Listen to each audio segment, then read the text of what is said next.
Bonjour à toutes et à tous, je suis Antoine Tillet et je suis accompagné de Charlotte Berny pour la société Homunity. C'est un plaisir de vous retrouver pour un nouveau webinaire sur le sujet du crowdfunding immobilier.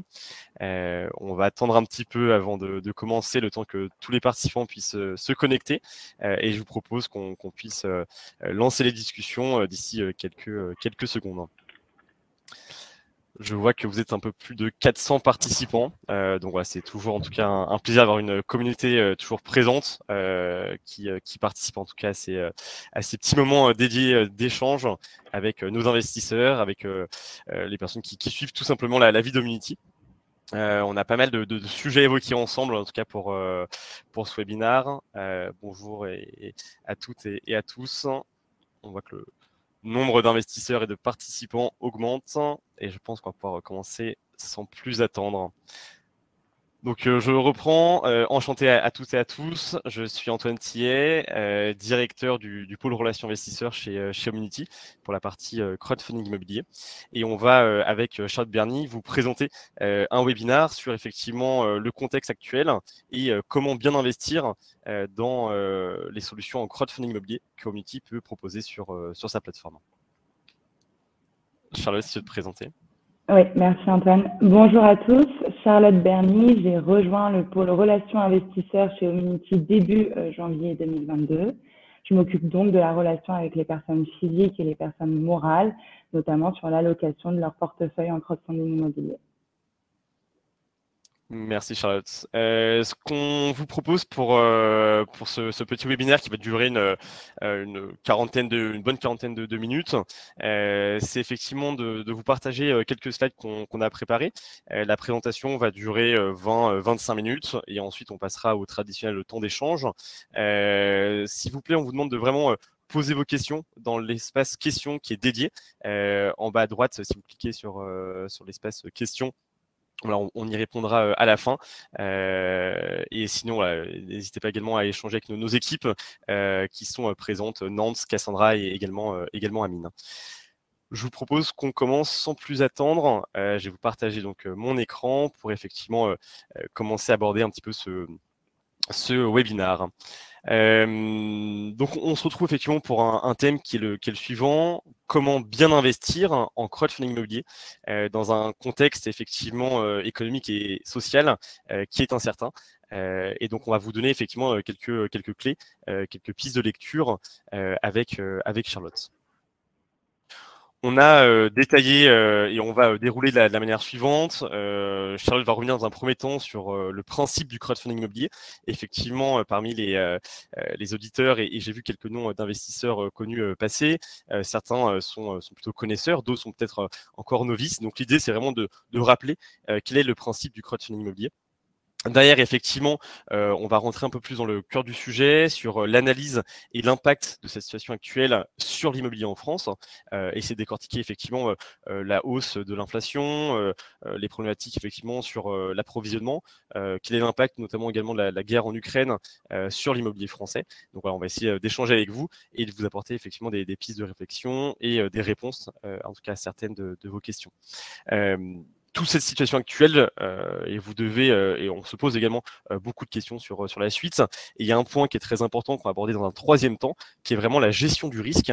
Et donc, comment Homunity a pu s'adapter, comment surtout notre audit a pu s'adapter, tout comme lors de la crise finalement du Covid, à effectivement ces derniers événements qui sont intervenus en Ukraine et notamment aussi sur la partie économique.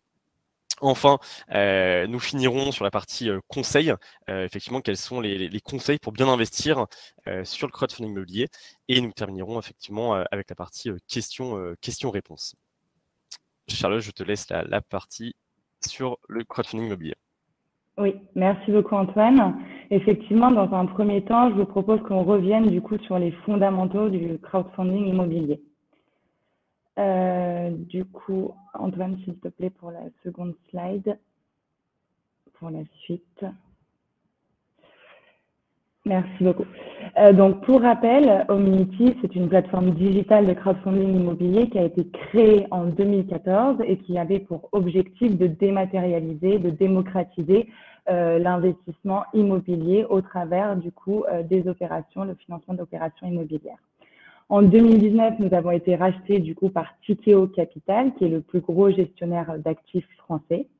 Tikeo Capital, c'est plus de 600 collaborateurs présents dans 12 pays différents, qui gèrent plus de 30 milliards d'actifs sous gestion. Donc, l'objectif d'Hominity, c'est de connecter d'une part des investisseurs, du coup des prêteurs, avec d'autre part des acteurs immobiliers en besoin de financement. Je vous propose quelques chiffres qui ont été mis à jour au 31 mars 2022. Donc, depuis l'origine, soit 2014, Hominity a financé plus de 350 projets, ce qui correspond à une levée de fonds globale de 390 millions d'euros investis. En parallèle, nous avons déjà remboursé plus de 110 millions d'euros à nos investisseurs au travers de 160 projets. À date, nous comptabilisons sur la plateforme plus de 80 000 inscrits, dont 13 700 clients investisseurs. De par clients investisseurs, nous entendons donc des clients qui ont au moins mis 1 000 euros sur la plateforme, 1 000 euros étant le ticket d'entrée chez Hominity.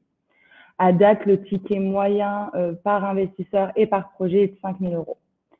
Enfin, nous remontons un rendement annuel moyen sur l'ensemble des projets financés de 9,1% pour un taux de défaut de 0%.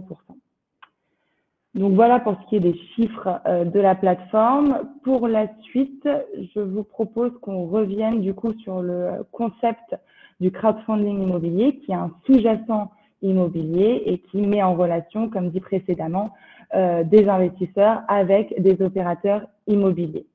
En tant qu'investisseur, vous pouvez percevoir le crowdfunding immobilier comme un produit de diversification.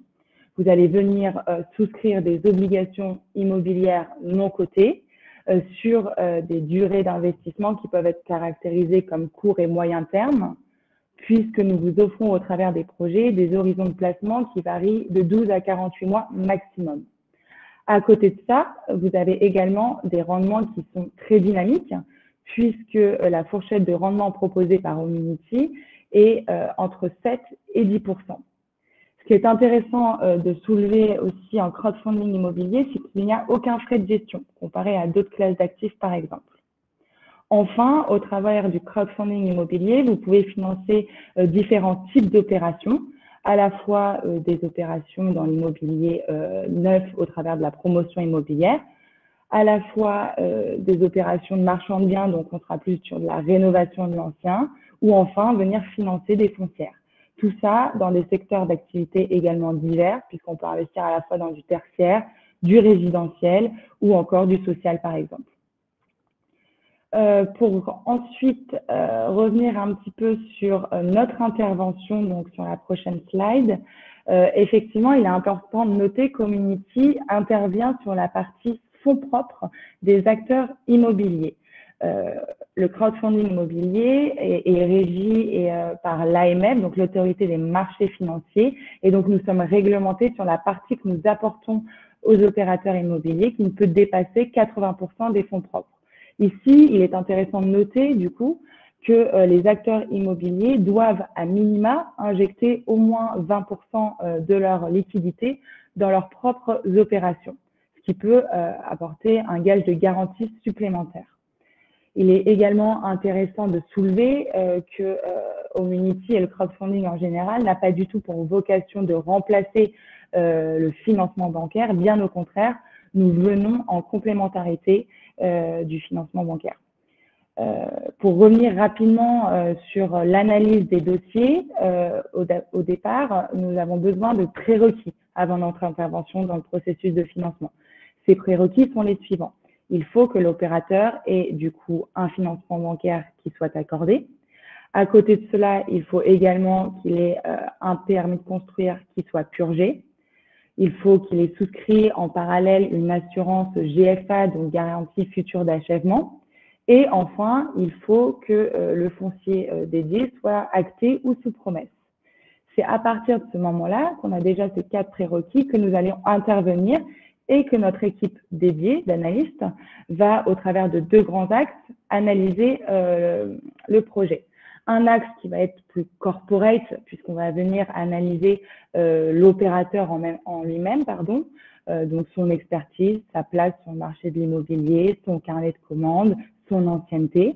Et puis, une expertise, une audit plus technique, donc sur le projet en lui-même, du coup, ça sera plus la localisation, les études de marché diverses. Donc voilà pour le synthétique de notre intervention. Enfin, dans une dernière slide, nous pouvons voir un petit peu les flux, comment fonctionne le montage des opérations. Comme vous pouvez le voir sur le schéma projeté, Homunity est vraiment un intermédiaire entre vous, investisseurs, et les acteurs immobiliers. Donc vous allez venir souscrire en ligne des obligations immobilières non cotées qui vont venir se loger au sein d'un véhicule d'investissement dédié à chaque projet. Chez Homunity, ce véhicule s'appelle Capimo. Chaque projet a une Capimo. Homunity va venir du coup convertir au sein de ce véhicule d'investissement vos obligations pour les apporter sur la partie fonds propres de l'opérateur. Il en est de même à la fin du projet. Une fois que le projet est livré, l'opérateur va venir vous rembourser capital et intérêt en faisant transiter les flux au travers de ce même véhicule d'investissement. Et puis, la somme viendra se loger sur votre compte Homunity, compte qui est logé chez la banque Mangopé, filiale du Crédit Mutuel. Donc voilà un petit peu pour le synthétique, le principe du crowdfunding synthétisé. Je laisse désormais la parole à Antoine pour la suite. Merci Charlotte, très très clair effectivement pour cette présentation représentation du crowdfunding immobilier, de son concept, son fonctionnement. Je vous propose que l'on avance sur une seconde partie qui est l'analyse et impact de la situation actuelle sur l'immobilier en France. Tout d'abord, avant de commencer, je tiens à préciser que malheureusement, je me dis on n'a pas de boule de cristal. Donc voilà, c'est toujours délicat de s'avancer effectivement sur les tendances. Effectivement, on a traversé une crise qui a été sanitaire, qui a eu un impact assez fort sur l'immobilier. J'y reviendrai juste après. On connaît actuellement effectivement une crise et une guerre en Ukraine qui a un impact global sur l'économie mondiale et qui impacte effectivement la France. Toutefois, effectivement, sans ces boules de cristal, on a quand même pu aller chercher l'information, que ce soit auprès effectivement d'une presse spécialisée et effectivement directement sur le terrain. L'intérêt, c'est effectivement d'avoir tant un regard, on va dire, macroéconomique, macro, vraiment sur l'aspect purement immobilier en France, et un peu plus micro, puisqu'effectivement, on a également sondé le terrain auprès des promoteurs qu'on vient accompagner, auprès des investisseurs effectivement qu'on a pu interroger et sonder sur ces différents points. Ce que je vous propose, donc là, on va commencer effectivement sur la partie prix. On continuera sur une partie taux d'intérêt. Et enfin, pour terminer, sur une dernière partie qui sera liée plutôt aux matières premières et à l'inflation. Alors, sur la partie prix de l'immobilier, qu'est-ce qu'on constate? Quelles sont les dernières tendances du terrain? Qu'est-ce qu'il en ressort en fait au final? Il y a 2 ans, on rentrait effectivement dans une crise sanitaire. On avait notamment avec Quentin Romet, le président d'Homunity, fait différentes visioconférences sur le sujet de l'immobilier. Force est de constater que 2 ans après, on a un marché immobilier qui a fait un peu plus que résister. Effectivement, et vous voyez, donc on a repris une carte qui a été publiée par Meilleurs Agents sur l'évolution des prix de l'immobilier en France, qui s'est bornée entre le 1er mars 2020 et le 1er mars 2022. Qu'est-ce qu'on en retire? On en retire effectivement une tendance principale, c'est une hiérarchie de la dynamique et des dynamiques plutôt immobilières qui s'est complètement inversée. Pourquoi on vous dit ça? Et on le voit de manière assez visuelle sur cette carte-là. On a effectivement la capitale, Paris, qui effectivement pendant ces 7 dernières années a connu successivement, année après année, effectivement une hausse du prix de l'immobilier, et ce de manière vraiment constante.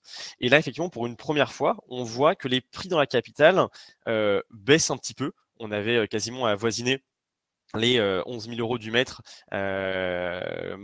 courant février-mars 2020, et on voit effectivement qu'on a une décroissance assez légère, mais qui est notable sur en tout cas la capitale. Comment est-ce qu'on peut l'expliquer? Alors, on n'a pas eu vraiment d'exode rural, mais effectivement, on a des investisseurs, des acquéreurs, des primo-accédants qui ont repensé leur projet de vie. Le télétravail est arrivé. Des personnes ont souhaité effectivement sortir en tout cas des centres-villes et chercher un peu plus de verdure. Et cela a vraiment profité tant à des villes en dehors de la capitale, on s'appelle en seconde, troisième couronne, mais également d'autres villes qui ont pu tirer leur épingle du jeu. Et on voit effectivement l'Ouest français qui a vraiment augmenté. Rennes, plus de 14%, Nantes, plus de 14%, Strasbourg, plus 16%. Et donc effectivement, cette hiérarchie de la dynamique immobilière où on avait toujours la capitale qui était en figure de proue et effectivement un petit peu la province, on voit que cette tendance immobilière s'inverse et donc effectivement dans l'ancien, ces prix qui continuent à progresser, mais plutôt en tout cas sur la partie province. Une donnée en tout cas à retenir, c'est que ces prix ont augmenté en moyenne à plus de 10% au cours des 24 derniers mois. Donc effectivement, c'est une hausse qui est assez conséquente. Et on tient à rappeler également, c'est une carte qui s'arrête au 1er mars 2022. Du fait du contexte actuel, effectivement, il faudra peut-être attendre 2 mois, 3 mois pour voir effectivement quel est l'impact de la guerre en Ukraine sur la hausse de ces prix immobiliers. Ce qui est certain, c'est que on voit que les prix ont augmenté, que les ventes ont augmenté sur le début d'année 2022 et que là, en tout cas sur le mois de mars, les ventes ont légèrement reculé et donc en tout cas on voit que ça marque un petit peu le pas. Il faut rester positif. Il ne faut pas non plus dénigrer la situation actuelle, mais force est de constater que l'immobilier reste en tout cas une valeur de refuge pour les investisseurs et continue en tout cas à attirer du monde. Si nous avançons sur la deuxième partie, quid des taux d'intérêt, notamment sur la partie des crédits immobiliers. Et je pense que beaucoup de médias spécialisés en parlent, des médias de masse également l'ont évoqué. Le contexte actuel, et c'était même avant la guerre en Ukraine, on a connu tout début février 2022 une légère hausse effectivement des taux d'emprunt du Trésor, donc les OAT, qui ont été reflétés ou non par certaines banques. Tout ça pour dire qu'on vous a mis une simulation sur effectivement un an. Le taux moyen national sur un emprunt sur 20 ans. Et effectivement, on voit qu'entre décembre 2021, février 2022, on avait des taux minimales qui étaient vraiment très faibles. Hein. On avoisinait les 0,6%, un taux moyen plutôt aux alentours de 1,10, voire 1. Désormais, en avril 2022, ont pris effectivement quelques points de base.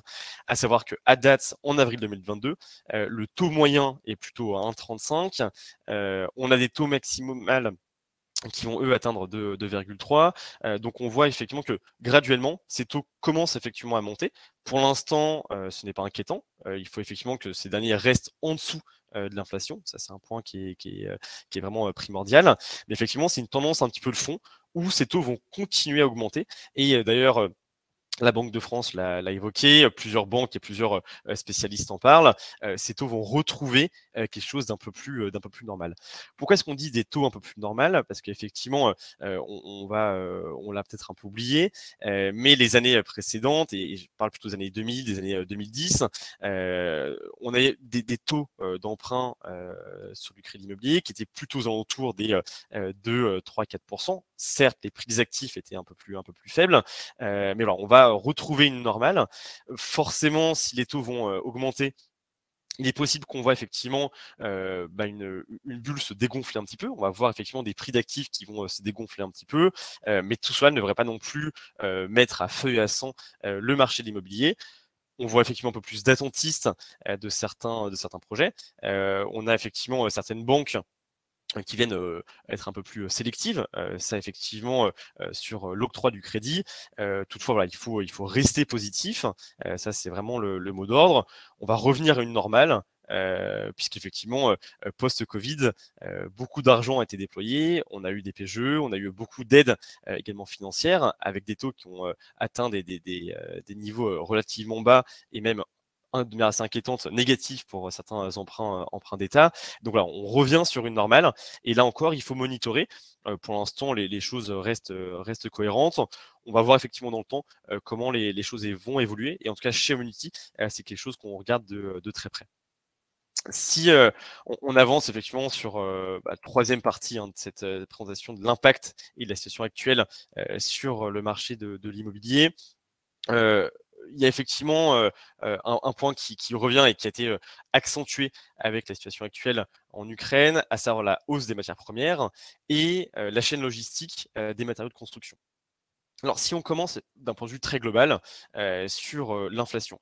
L'inflation, c'est le mot que tout le monde évoque actuellement. L'INSEE ont présenté en tout cas a présenté des derniers chiffres et donc cette inflation en France entre mars 2021 et mars 2022 va atteindre normalement plus 4,5%. La France reste pour l'instant sur une échelle, on va dire, modérée. Lorsqu'on regarde ce qui se passe aux États-Unis ou dans d'autres pays, on est sur des taux d'inflation qui sont beaucoup, beaucoup plus importants. Et effectivement, cela s'est remarqué par plusieurs choses. C'est une hausse des produits pétroliers et de tout produit énergétique, gaz et charbon, mais également une deuxième hausse de prix qui a été assez importante sur tout ce qui est les produits manufacturés et alimentaires. Tout cela va enclencher vraisemblablement une troisième hausse, qui est une hausse des salaires, avec une réévaluation effectivement du SMIC prochainement. Et donc, on va rentrer effectivement dans un process qui est un peu plus global avec cette inflation. Alors, cette inflation et cette hausse des matières premières, est-ce qu'elle a un impact direct sur l'immobilier? Oui et non. Oui, dans un sens où effectivement, un promoteur immobilier qui veut venir construire un immeuble va forcément avoir besoin de béton, forcément avoir besoin d'acier, de bois, et effectivement, ce sont des postes de dépenses, ce sont effectivement des ressources, des matières premières qui ont eu effectivement des prix qui ont augmenté récemment. Pour autant, est-ce que l'impact de la guerre en Ukraine, la guerre en Ukraine, est-ce qu'elle a un impact direct, en tout cas sur l'immobilier en France? J'ai envie de vous répondre non. Les promoteurs immobiliers ne s'approvisionnent pas en Ukraine, ne s'approvisionnent pas en Russie. C'est plutôt un contexte global qui va venir, en tout cas, les impacter. Concernant la chaîne logistique des matériaux de construction, les opérateurs ont su s'adapter. Ça, c'est un point qui est très important, tant sur les prix, mais également sur la partie des matières premières. Lors du premier confinement, on a une économie française qui s'est complètement arrêtée. On a un pays qui était vraiment à l'arrêt complet. Il était impossible effectivement de se déplacer. Et les opérateurs immobiliers, et en tout cas ceux qu'on a pu accompagner, nous faisaient remonter des informations sur effectivement la résilience en tout cas de leurs entreprises et surtout leur nouveau mode opératoire pour effectivement s'adapter à de l'approvisionnement en bois, en plâtre, qui se faisait parfois d'ailleurs en Chine. Et donc, on a vu des chaînes logistiques qui sont vraiment été modifiées, qui ont été repensées. Et donc, il y a beaucoup plus de fournisseurs qui sont locaux désormais. Et donc, effectivement, ces opérateurs ont su s'adapter et continueront en tout cas à s'adapter dans le futur. Et enfin, un dernier point, un dernier chiffre qu'on a mis en avant, ce fameux 40%. Et ce n'est pas une généralité globale. Chaque projet immobilier, en tout cas, a ses spécificités. Mais il y a un point qui est assez intéressant à avoir en tête, c'est que finalement, un opérateur immobilier, dans des zones assez tendues, son principal poste de dépense va être le foncier. Et donc, en fait, le coût de construction, finalement, représente en moyenne, main-d'œuvre inclus et matières premières, 40%, 40% du coût total, en tout cas, de son projet. Dans ce coût total de construction, effectivement, on peut sortir la main-d'œuvre, on va pouvoir sortir des matières premières qui ne sont pas impactées par l'état actuel des choses. Et donc, effectivement, si le bois, l'acier et le béton vont prendre 10 à 20%, lorsqu'on prend un peu de recul, certes, cela va pouvoir avoir un impact sur la construction, mais ça ne va pas non plus venir complètement brusquer sa marge ou complètement déséquilibrer le projet. Ça, c'est un premier point. Le second point également, c'est que Homuti a fait un choix, et on voyait dans certaines remarques juste avant sur les taux de rendement qui ont tendance un petit peu à baisser sur la plateforme.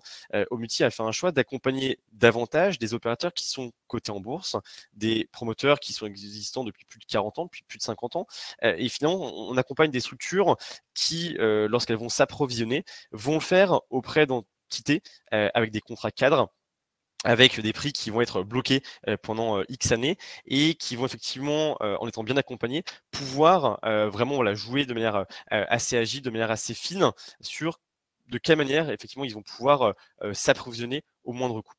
Donc effectivement, cette hausse des matières premières, elle est intégrée chez Unity et on va le voir par la suite, effectivement, quel est l'impact que cette situation actuelle a eu sur notre organisation en interne et notamment sur la partie audit de Unity. Alors, cette troisième partie sur la gestion du risque, on vous propose effectivement avec Charlotte de vraiment faire un point très précis sur un rappel, comment nos projets sont-ils sélectionnés et surtout, qu'est-ce qu'on a ajouté dans nos processus pour effectivement contrebalancer un petit peu la situation actuelle, ou en tout cas, comment est-ce qu'on peut monitorer les choses afin d'aller financer et sélectionner les meilleures opérations. L'audit chez Unity, c'est vraiment une expertise. On a une équipe à date qui est constituée de 4 personnes. Une équipe interne et effectivement qui se repose sur une connaissance qui est vraiment très importante. L'audit va se dérouler en 3 phases. On va avoir un premier audit qui est un audit interne. On va ensuite passer à un comité interne d'engagement avec la direction de Unity, l'auditeur et les différents commerciaux, pour ensuite présenter notre dossier à un comité externe qui lui est indépendant. La première phase, c'est vraiment l'audit interne. On va ouvrir le capot, mettre un petit peu les mains dans le cambouis et vérifier effectivement si nous allons pouvoir ou non apporter un concours financier aux promoteurs qu'on aurait pu rencontrer au préalable. Cet audit interne, il va se dérouler en 2 phases, l'audit du promoteur et l'audit du programme immobilier. L'audit du promoteur, c'est vraiment le cœur du réacteur. On va effectivement vérifier que l'opérateur existe depuis effectivement un minimum d'années, qu'il ait un track record, qu'il ait une équipe dirigeante qui soit présente, une équipe RH également, donc un staff finalement qui soit également suffisant pour engranger, en tout cas supporter sa future croissance, vérifier bien évidemment les comptes de résultats, les bilans, vérifier quels sont les holdings patrimoniales des dirigeants. Bref, attester que le promoteur en tant que tel, la société en tant que telle, soit suffisamment solide et suivant les reins solides pour effectivement supporter en tout cas son projet immobilier.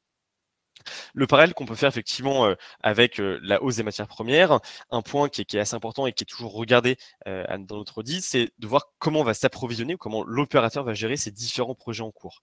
Est-ce que ces projets ont pris du retard est-ce que l'opérateur a déjà des fournisseurs qui sont déjà bien établis et ça, effectivement, sont des petites nouveautés qu'on vient ajouter du fait du contexte actuel. Tout ça pour dire qu'effectivement, on va d'abord valider cet aspect corporate avant effectivement de descendre dans l'audit du programme immobilier. Ce deuxième audit, finalement, on va vraiment regarder le projet en tout et pour tout sur les plus grands piliers finalement d'un projet immobilier, à savoir la partie technique, la partie juridique, la partie concurrence commerciale, la partie financière, bien évidemment, et enfin la partie administrative. Sur la partie technique qui va nous intéresser plus particulièrement aujourd'hui, c'est vraiment dans un business plan qui nous est présenté, à savoir une opération qui doit dégager X ou Y de marge. Prenons ce qu'on appelle en interne des scénarios du pire. Le scénario du pire, c'est de se dire, à horizon 3 ans, imaginons que son coût de construction prenne 10, 15, 20%. Imaginons que les ventes ne se fassent pas au prix indiqué, mais peut-être 5 ou 10% moins cher. Effectivement, que va-t-il se passer au niveau du business plan de l'opération qu'on viendrait financer? Et donc, en faisant effectivement ces petits paramétrages, on va faire ce qu'on appelle des stress tests et vérifier effectivement que le projet immobilier tourne en mettant effectivement des bâtons dans les roues. Une fois que cet audit au niveau du programme immobilier est finalisé, on va présenter le dossier à un comité qui est interne. Et donc, ce comité interne est vraiment un réel comité d'engagement. On a Pierre-Yves Appert, qui est directeur général d'Unity, Quentin Romet, président de la société, tout le groupe effectivement d'audit en interne et les différents commerciaux pour effectivement se mettre autour de la table et décider ou non effectivement d'un engagement financier. Enfin, en dernier lieu, pour finir, on a un comité qui est externe, qui est indépendant. Celui-ci est composé en tout cas d'une dizaine d'experts qui va venir nous appuyer. On va venir les challenger sur des questions qui sont très techniques. Et ils ont également un droit de veto sur les dossiers en tout cas qu'on leur présente. L'idée, c'est vraiment de venir nourrir la réflexion, d'avoir un peu plus de compétences sur les sujets très, très particuliers, très pointus, pour en tout cas affiner nos audits. Une fois que le comité est finalisé, effectivement, on va produire ces fameux dossiers d'investissement et les communiquer à nos investisseurs. Pour terminer cette partie et relaisser la parole à Charlotte, je voulais juste également réévoquer un point qui est très important chez Unity, c'est l'alignement des intérêts.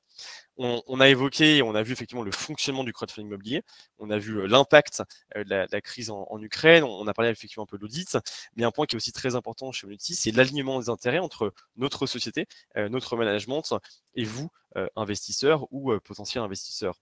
Ce qu'il se passe, c'est que Omnity co-investit à vos côtés avec les fonds propres de la société, donc avec notre trésorerie. Et sur chaque dossier, Omnity vient investir à vos côtés. Et parallèlement à cela, on a également un fonds d'investissement qui s'appelle Tikeo Omnity Fund 2. Donc c'est un fonds qu'on a co-créé avec notre actionnaire qui s'appelle Tikeo Capital. Et ce fonds d'investissement, qui est géré par des professionnels d'investissement, vient également co-investir à vos côtés sur certains dossiers. Voilà sur la partie audit et alignement des intérêts. Charlotte, je te laisse la parole pour la 4e partie. Merci Antoine. Il paraît que le son était mauvais pour ma part, donc je m'en excuse et j'espère que c'est mieux dorénavant. Pour la dernière partie, donc quelques conseils pour mieux investir en crowdfunding immobilier. Un premier mot d'ordre qui est la diversification. Je pense que vous êtes tous sensibilisés au fait qu'il ne faut pas mettre tous ses œufs dans le même panier. Donc cela passe par une diversification à la fois patrimoniale générale.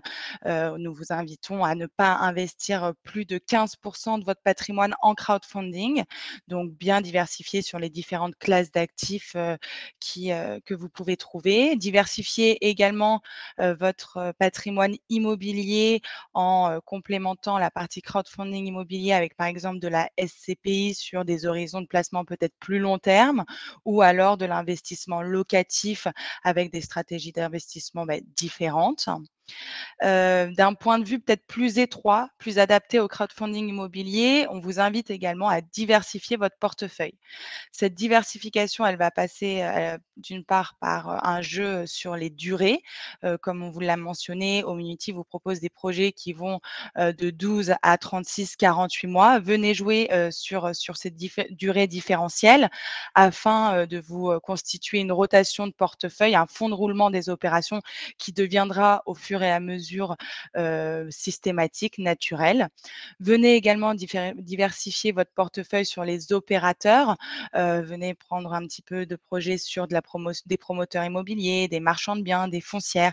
Et du coup, vous verrez une diversification géographique s'installer également avec une diversification sectorielle puisque des opérateurs sont spécialisés sur des projets résidentiels, d'autres sur du tertiaire, d'autres sur du social. Enfin, nous vous préconisons de ne pas venir chercher forcément les rendements les plus hauts, toujours en tout cas. Venez mutualiser le risque en investissant sur des projets à taux plus bas qui restent quand même attractifs au vu de ce que propose le marché actuellement, le taux le plus bas étant de 7%. Le deuxième conseil qu'on peut vous apporter, c'est qu'il faut bien que noter Community et du coup ses collaborateurs ont le statut CIP, conseiller en investissement participatif. Venez nous solliciter pour qu'on puisse vous conseiller sur l'allocation de votre portefeuille en crowdfunding immobilier. Nous vous invitons également à compléter au mieux et au maximum votre profil investisseur sur la plateforme. Ainsi, on aura l'ensemble des éléments pour vous apporter une offre plus personnalisée. Je pense notamment à votre aversion au risque, à certaines appétences, certains critères qui vous sont chers sur le choix des projets. Donc, n'hésitez vraiment pas à solliciter nos équipes pour tout ce qui est conseil. Enfin, on remarque en ce moment, dans le contexte actuel, qu'il y a de plus en plus de facteurs exogènes qui viennent modifier la finance comportementale des investisseurs. Effectivement, il y a de plus en plus de comportements dits moutonniers sur les marchés financiers. Attention à l'information. Venez vous alimenter auprès de sources financières expertes. Nous, à titre d'idée, chez Omnity, par exemple, on se documente au travers travers des Échos, de Business Immo, du Moniteur ou de CF News. Donc, je pense que c'est important aujourd'hui de s'informer à la source spécialisée.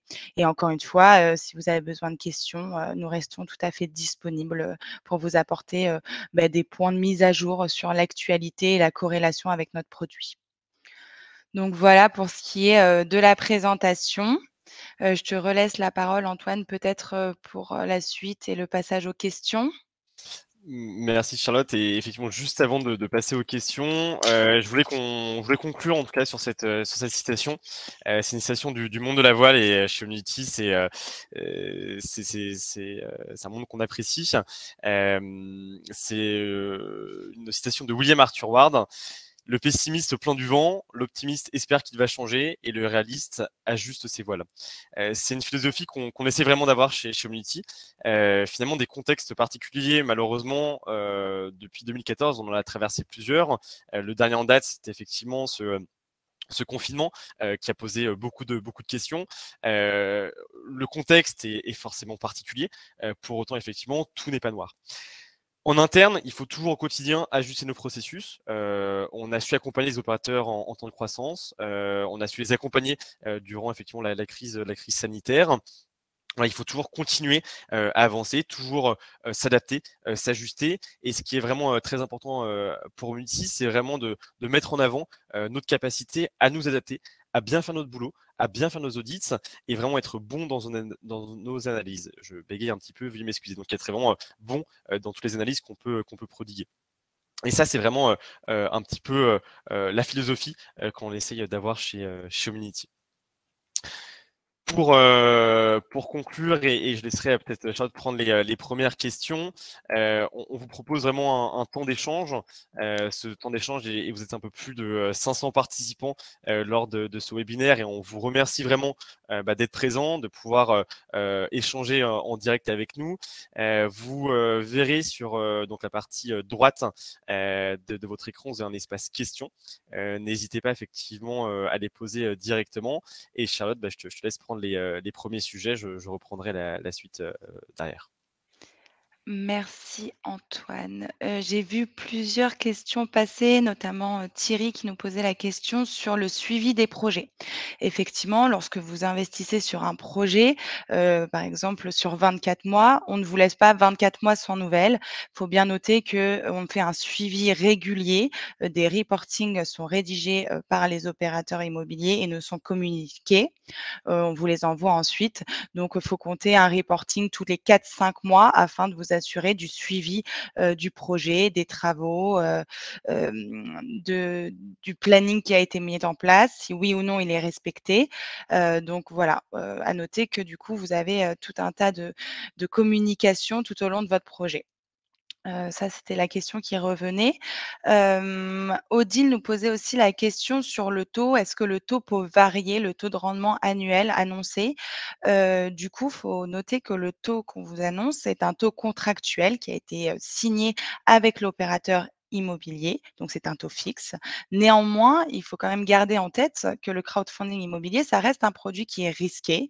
Faut être au courant qu'on peut perdre jusqu'à 100% de son capital sur ce type d'investissement. Néanmoins, Omnity, et comme l'a bien expliqué Antoine dans la présentation, fait un audit très poussé, une analyse très poussée de chaque projet afin justement d'avoir le maximum de garanties et d'éviter tout défaut, comme ça a été le cas depuis l'origine 2014 pour Omnity. On a une question de Mathie qui est la suivante, et c'est pas la question, il y en a plusieurs, donc je vais prendre le temps de répondre à toutes ces questions sur effectivement les retards liés au crowdfunding immobilier, et il y en a et on va les détailler, et effectivement comment faire mieux, en tout cas pour sélectionner les dossiers. Alors effectivement, il y a des retards chez Omnity, on ne va pas se cacher, ce sont des retards de paiement, et on va les expliquer. Pour toutes les données que vous souhaitez retrouver, elles sont tout à fait publiques, et comme chaque plateforme finalement, on a ce qu'on appelle des indicateurs de performance, et donc si vous vous rendez sur la plateforme, vous pourrez effectivement consulter tous nos indicateurs de performance. À date, effectivement, on a une partie de notre portefeuille qui présente un retard. Donc, un retard, c'est lorsque le promoteur, on prévoit une phase d'accompagnement sur 24 mois.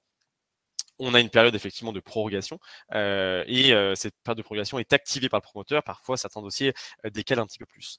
Comment est-ce qu'effectivement ça se fait que une partie des dossiers qu'on a financés, si une personne a fait plusieurs investissements, et ça peut arriver à certains d'entre vous de voir ces dossiers qui décalent, et comment effectivement ça s'explique. Et effectivement, on l'a vu, on en a parlé ensemble, on a tous traversé une crise sanitaire qui a impacté le monde de l'immobilier.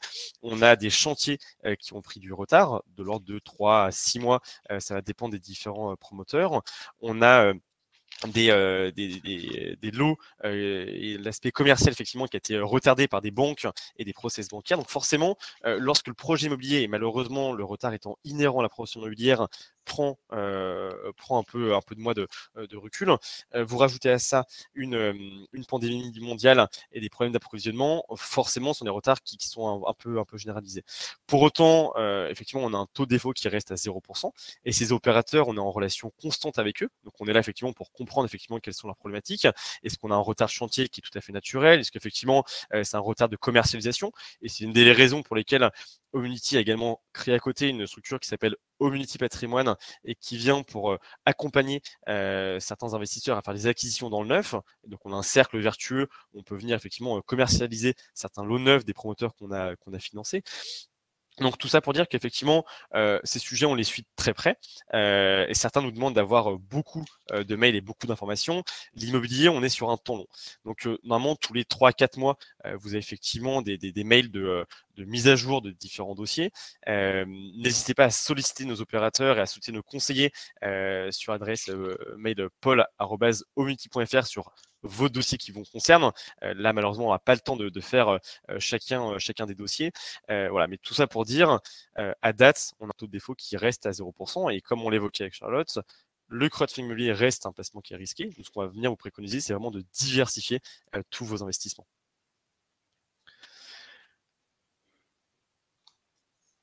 Je vais regarder si on a une autre question. Oui, moi, si tu veux, Antoine, en attendant, j'avais une question d'Henri qui nous demandait si nous financions des projets à l'étranger. À date, Homunity est présent partout en France, mais ne finance pas encore de projets à l'étranger. À noter que c'est quand même une question qui est prise en compte au sein de notre plateforme, et ça sera potentiellement un objectif sur l'année prochaine, 2023. Nous communiquerons bien évidemment sur le suivi de cette question au moment dédié. Nous avons Alexandre qui nous pose une question sur les garanties. Très bonne question et merci Alexandre de la poser. Lorsqu'on intervient en financement participatif, on va apporter les fonds à un opérateur immobilier, principalement sa société de projet ou une structure opérationnelle qui vient capter l'intégralité des flux financiers. Et la première prise de garantie, finalement, c'est l'audit. À qui effectivement on vient apporter les fonds, qui est l'opérateur, quel est son track record. Derrière, les packages de garantie supplémentaires qu'on vient prendre, ce sont principalement ce qu'on appelle des cautions solidaires. Donc, ce sont comme des cautions personnelles, mais qu'on vient prendre au niveau d'une personne morale, donc une société. Et donc, on vient chercher une société qui est au-dessus, généralement de la société qui est financée, généralement une structure mère, une structure patrimoniale. Et cette société va donner sa caution auprès de notre véhicule d'investissement, donc les Capimo d'Homunity, qui viennent à rassembler les obligations. Et ainsi, en cas de défaut du promoteur, on fait un appel au niveau de la caution solidaire du projet afin que cette personne morale rembourse capital et intérêt auprès des investisseurs. On va forcément prendre en compte la solvabilité du promoteur et également la solvabilité de la caution qu'on aura sélectionnée. Ça, c'est un cas général, en tout cas chez Homunity. Dans d'autres cas, on vient prendre des cautions qui sont des prises d'hypothèque de premier rang. On a également eu des structures en nantissement de parts sociales dans d'autres sociétés. Mais en tout cas, dans tous les dossiers qu'on présente, vous avez effectivement une page et un avertissement sur les cautions et les garanties qui sont prises sur l'apport financier. Je me permets de rebondir sur la question de Bruno, qui souhaiterait davantage d'informations sur les risques en crowdfunding immobilier. On peut noter différents risques, notamment le risque d'illiquidité puisque votre argent, une fois alloué à un projet, est bloqué sur la période donnée. Faut quand même noter qu'en crowdfunding, on reste sur des périodes courtes. En moyenne, nous, sur la plateforme, sur les 350 projets qu'on a financés, nous sommes sur un horizon de placement moyen de 24 mois. Donc on a ce risque de liquidité, le risque de retard dont, Antoine nous a déjà parlé. On a également, ce fameux risque, que je mentionnais également dans la question d'Odile, pardon, sur le fait qu'on peut perdre tout ou partie de son capital. Maintenant, notez bien que, notre pôle dédié, avec Tikeo en arrière-plan également, met tout en œuvre pour éviter tous ces risques en auditant, au maximum et au mieux, nos dossiers. Nous avons une question de Pascal. Contrairement à d'autres plateformes, Omnity ne propose que très peu de projets avec obligation à coupon mensuel. Pourquoi? Effectivement, vous avez d'autres plateformes qui vont présenter des projets avec des coupons mensuels. C'est principalement des financements de foncières, principalement des projets immobiliers finalement, qui se prêtent aux coupons mensuels. Omnity, on a fait un choix, c'est d'accompagner majoritairement des promoteurs immobiliers qui vont venir réaliser la marge in fine, donc à la fin de leur opération, lorsqu'ils auront vendu le nombre de lots nécessaires, lorsqu'effectivement l'opération sera débouclée et livrée aux différents clients. Et donc, nous présentons des dossiers avec un coupon qui est in fine pour venir calquer finalement à l'économie, en tout cas du projet qui est financé. J'ai une question, très intéressante d'Éric, merci, sur l'éligibilité du crowdfunding immobilier, en PEA-PME. Effectivement, c'est actuellement, dans les tuyaux puisque nous avons un partenariat avec une banque en ligne. Donc vous recevrez, très rapidement, très prochainement, une communication sur les détails. Il sera bientôt possible d'investir au travers d'un PEA-PME sur la plateforme en crowdfunding immobilier. Nous avons différentes questions. Jean-Philippe, concernant l'investissement de Tikeo Capital au travers du fonds THF2 dans nos projets. Savoir si effectivement, lorsque Tikeo se positionne, le projet est plus sûr et lorsqu'il ne se positionne pas, les projets sont trop risqués. Pour répondre à votre question, le fonds Tikeo Capital va venir co-investir sur tous les projets qu'on présente sur la plateforme qui sont en accord avec son prospectus d'investissement. Pour la faire assez simple et rapide, le fonds d'investissement Tikeo Capital va venir co-investir lorsqu'on vient financer un projet immobilier qui est bien défini, ce qui représente plus de 95% des projets qu'on présente sur la plateforme. Derrière, le fonds d'investissement vient lui-même s'appliquer des règles de gestion et des règles d'investissement que Charlotte a pu un peu rappeler en préambule, donc à savoir diversifier son risque, ne pas investir tous ses fonds sur un seul et même projet, ne pas investir tous ses fonds sur un seul et même promoteur, ne pas investir tous ses fonds sur un groupement ou sur une typologie de projet immobilier. Donc effectivement, imaginons que le fonds fasse une taille de 100, il va s'exposer à différents degrés sur les différents projets qu'on peut présenter. Donc effectivement, certains projets sont intégrés dans le fonds, d'autres ne le sont pas, puisqu'effectivement, soit ils sont hors cadre du prospectus, ou alors c'est que le fonds THF2 a déjà co-investi auprès de ce promoteur sur plusieurs dossiers, et donc son exposition, qui est maximale à 15% par promoteur, est déjà atteinte. Je vois beaucoup de questions, par rapport à l'information que j'ai donnée, précédemment. Sur la banque en ligne, nous ne pouvons pas encore divulguer. Vous aurez encore une fois une communication, très prochainement. Je reprends une question de Gilles sur la succession. Pour tout ce qui est problématique successorale, il faut noter que du coup, le process, c'est que, souvent, ce sont les notaires qui prennent attache avec nous et 2 cas de figure, se mettent en place. Soit vous avez, des obligations, qui, courent sur un projet et dans ces cas-là, nous organisons un transfert de ces obligations sur des comptes créés au Omnity des héritiers légaux. Soit soit vous n'êtes plus sur un projet, mais vous avez de l'argent disponible sur votre portefeuille. Dans ces cas-là, nous organisons avec l'étude successorale le transfert des fonds directement au notaire qui se chargera ensuite, en fonction des quotes-parts légales, de les transférer aux héritiers. Donc, pour ce qui est succession, on est du coup en communication directe avec votre notaire. Nous avons François qui nous pose la question suivante. À quel moment et dans quel délai active-t-on la caution solidaire? Lorsqu'on arrive à la fin d'un projet immobilier, lorsqu'on arrive à la fin de la période de prorogation, on a effectivement cette possibilité d'activer la caution solidaire. Ce qu'il faut comprendre, c'est que avant d'en arriver là, on est en échange constant avec l'opérateur immobilier et on va l'accompagner, comprendre effectivement les raisons qui vont pousser effectivement au fait que le dossier décale. Lorsqu'on active la caution solidaire, c'est un acte qui est assez fort, qui est assez brutal, qui est juridique, et donc c'est l'ultime recours dans le cas où on a à faire face à une personne qui ne veut pas communiquer, qui ne veut pas échanger, faire face à un opérateur qui est en difficulté, et donc c'est un petit peu l'arme ultime.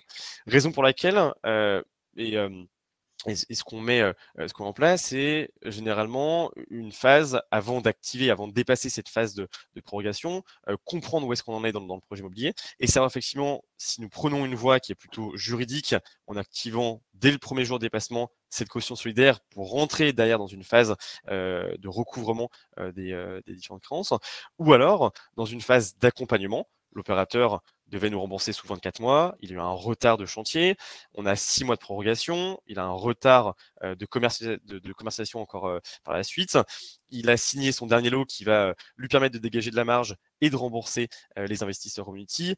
On va pouvoir effectivement accorder quelques mois supplémentaires en rehaussant le taux d'intérêt auprès des investisseurs pour permettre effectivement de solder le dossier en bonne et due forme et sans rentrer dans une logique tout de suite judiciaire.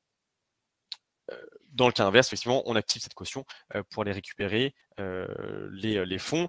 Et activer une caution solidaire, finalement, ce n'est pas un bouton sur lequel on appuie, on perçoit les fonds. Ça demande du temps. Et effectivement, c'est là où l'expertise de l'outil est importante pour gérer, en tout cas, toute cette partie recouvrement. Je vois beaucoup de commentaires de personnes qui sont peut-être arrivées en retard. Pour information, ce webinaire sera ensuite rediffusé, excusez-moi, en replay. Nous vous communiquerons le lien si nécessaire dès demain. Je regarde pour les questions. Je peux en prendre Oui, une vas-y, petite. Antoine, merci. Nous avons Clément sur les prix de l'immobilier, si les prix de l'immobilier chutent, est-ce qu'il y a un risque accru de défaut de paiement? Alors, il faudrait que les prix de l'immobilier chutent de manière très drastique. Je l'explique, c'est lorsqu'on a un promoteur qui va effectivement vendre différents lots, il a déjà, nous, lorsqu'on l'accompagne, il a déjà lancé finalement sa pré-commercialisation. Donc, il a déjà signé des lots de réservation avant même que le dossier sorte de terre. Donc, en fait, il vient déjà s'assurer, en tout cas, un petit fonds de roulement. Effectivement, demain, nous avons des prix immobiliers qui chutent de 40, 50, 60%. Cela peut être compliqué pour certains opérateurs immobiliers. Si on prend un peu de recul, Homunity accompagne les opérateurs qui ont pignon sur rue, qui existent depuis 30, 40, 50 ans et qui ont connu des crises immobilières. Dans les années 90, on a connu une crise assez importante de l'immobilier où les prix sur Paris ont chuté de 30 à 40% dans certains endroits, sur certains actifs. Ça a été compliqué pour ces opérateurs immobiliers, mais ce sont des opérateurs qu'on accompagne actuellement, qui ont su traverser ces crises. Et c'est tout l'intérêt, finalement, lorsqu'on investit en crowdfunding immobilier, c'est toujours de choisir la bonne entreprise, choisir le bon opérateur à accompagner. Et finalement, en allant accompagner des opérateurs qui sont institutionnalisés, qui sont parfois cotés en bourse, qui ont des track records de plusieurs dizaines d'années, ça permet en tout cas de se prémunir de défauts de ces opérateurs. Après, voilà, si on a une crise globale sur des petits marchands de biens, opérateurs qu'on ne vient pas financer, sur des opérateurs qui sont trop jeunes, sur des structures qui sont naissantes, finalement, ces structures-là, ces sociétés-là ne sont pas accompagnées financièrement par Homunity puisque le risque est trop important. Pour finir, en tout cas, je vois une dernière question sur les écarts de rendement. Comment s'explique-t-il d'un projet à un autre? Bah, tout simplement, comme vous le savez, plus le rendement est élevé, plus le risque l'est également. En crowdfunding immobilier, ça se représente par notamment des garanties. Les garanties qu'on prend auprès des opérateurs immobiliers sont différentes. Je pense notamment aux projets de marchand de biens où on ne peut pas avoir de pré-commercialisation, par exemple. Donc, on aura certes des rendements qui seront plus élevés, mais pour des investisseurs peut-être plus averses au risque. Ceci s'explique ainsi, et puis aussi on joue beaucoup sur la récurrence en 2022, des opérateurs immobiliers. On va venir financer, des opérateurs avec qui on a déjà travaillé. Effectivement, plus on finance un opérateur, plus le rendement sera peut-être aussi, bas. Donc voilà comment on peut expliquer aussi ces écarts, sur la plateforme entre 7 à 10. Pour finir, une dernière question avant de conclure ce webinaire. Une question de Reza sur est-ce que nous acceptons les investisseurs non résidents fiscalement en France. Effectivement, Homunity est ouvert à tout type d'investisseurs, investisseurs personnes physiques ou personnes morales, donc via une société. Concernant les personnes physiques, vous pouvez investir étant résident fiscal en France ou étant non résident fiscalement en France. Et toute cette fiscalité est gérée en amont de vos remboursements. Donc ce sont les équipes Homunity qui vont prélever ou non, selon votre situation fiscale, l'impôt en vigueur. Si vous avez plus de questions sur ces sujets, n'hésitez pas en tout cas à nous contacter sur l'adresse paul@homunity.fr. Je profite de ces derniers instants pour encore vous remercier. Nous étions plus de 500 ensemble, en tout cas, à évoquer ces différents sujets, et vous étiez plus de 500 à suivre ce webinaire. Je remercie Cassandra, Amine et Nantes qui sont avec nous et qui répondent à vos questions. Merci Charlotte pour avoir accompagné sur ce webinaire. Voilà, le mot de la fin, c'est restons positifs. Il ne faut pas tout voir en noir. Homunity est une société qui existe depuis 2014. Nous sommes toujours là pour défendre vos intérêts, toujours là effectivement pour vous accompagner également dans vos problématiques fiscales, et au plaisir en tout cas d'échanger avec vous dans les prochains jours. Merci à tous et je vous souhaite une excellente soirée, puis à bientôt sur la plateforme.